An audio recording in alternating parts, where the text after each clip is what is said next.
Hello, everybody.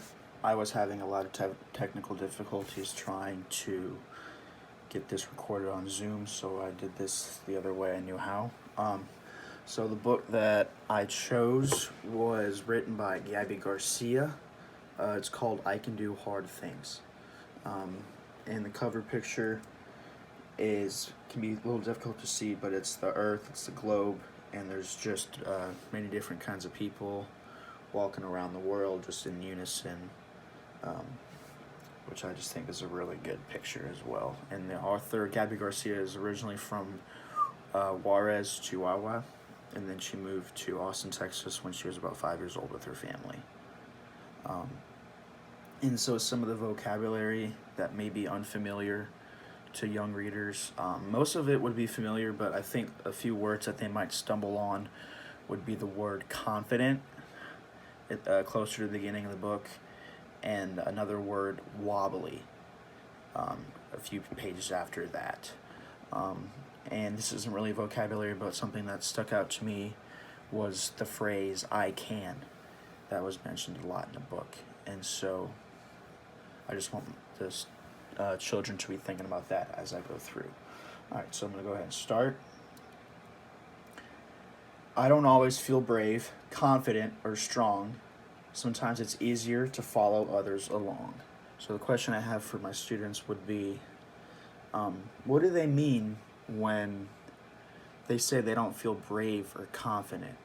Like, when you feel brave or confident, what does that feel like? Do any of you guys know what it feels like, or can any of you guys describe it for me?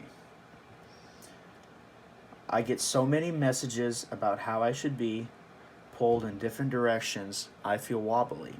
And the second question is, can you guys act out what wobbly feels like and how she means it? So, like, you may have heard the term before, so what is the first thing that comes to mind when you hear the term wobbly, and how does that relate to how she's feeling?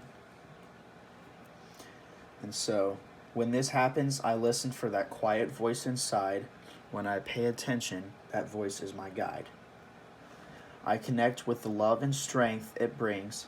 It helps me remember I can do hard things. I can be a friend to myself.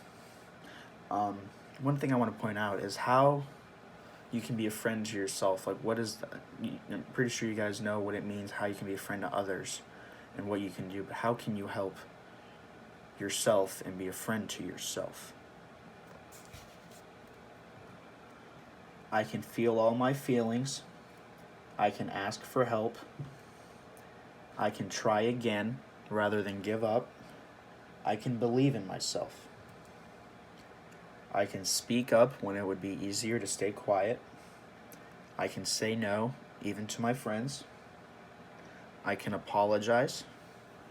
I can forgive. I can listen to understand different points of view. I can care for my community. I can choose kindness. I can practice peace.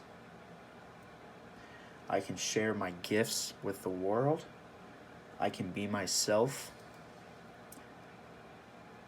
Hard things can be about what we think, feel, say, or do. What's hard for me may not be hard for you. So, what I have to question is,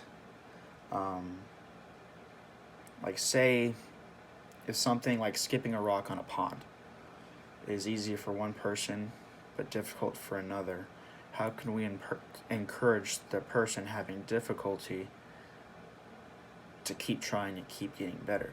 What can we say to help them? What can we do to encourage them to want to keep trying? Because obviously, if we brand new things that we try, we aren't going to be good at right away. So it requires a lot of practice and a lot of repetition.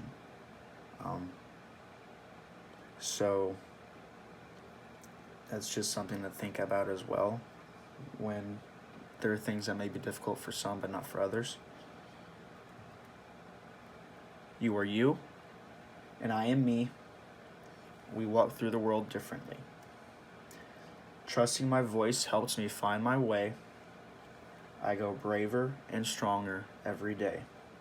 The tough stuff I face is all my own. but I can also remember I'm not alone. I'm ready for the hard things I have to do, and please remember, so are you. And then that's basically the end of the book. So some questions I have about the vocabulary. So after going through the book, what would you describe as having confidence? Like, what would you feel when you say you're confident or you're brave about something? Does it mean that you are proud of yourself and that you think you did a good job, or does it mean that you're a little bit shy about your work because you don't think you did as well?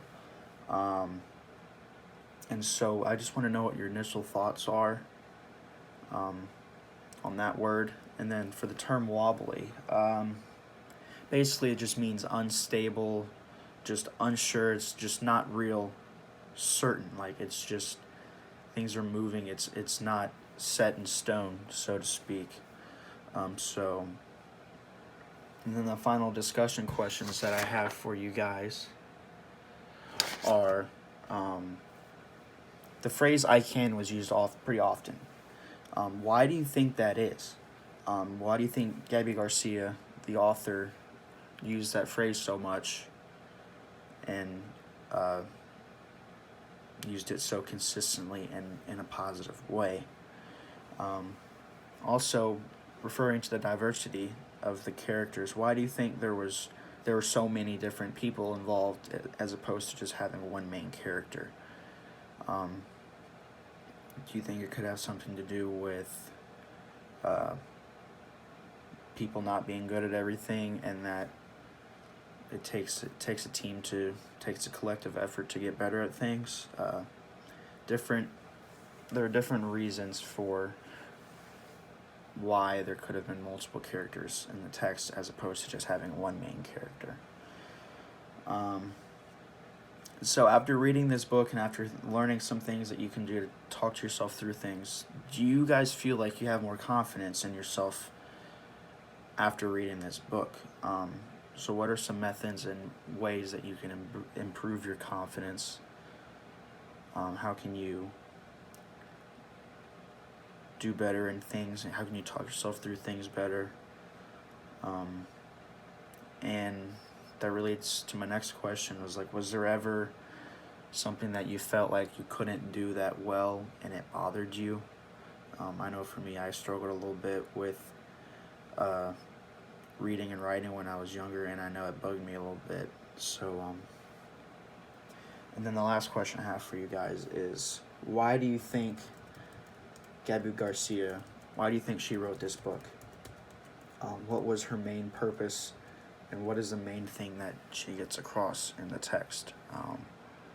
So I thought this was a really good read. I enjoyed reading it myself, and I really look forward to incorporating this in my future classrooms. Thank you guys for following along.